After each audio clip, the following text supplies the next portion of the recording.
Ես հետ եմ եկել, որտեվ ծանոթություն եմ ստացել դատարանից։ Ես գիտեմ, որ դատը եղել ու հետաձգվել է իմ չլինելու պատճառով։ 2 օրից է դատին կմասնակցեմ ու էլի կգնամ։ Պարզ է։ Ես կարող եմ այդ ձայնագրությունը վերցնել ու գնալ ոստիկանություն։ Հերիք եղավ, ինչքան մարդասպաններին մեր կյանքում տեղ տվեցինք։ Ինչի համար է այդ ամենը արվում, կասես։ Մի հատ գոնե խելքին մոտ պատճառ ինձ ասե։ Ձյանան հղի է։ Ինչ։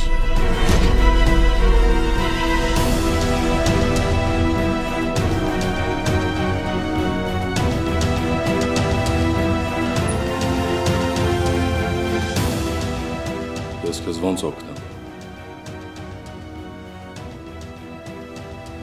Կա ձև օգնելու։ Ասա, ես ամեն ինչ կանեմ, դու մենակ ասա ինչա պետք անել։ Ծով աչքերի պատճառով վաղը Armenia Premium-ի եթերում։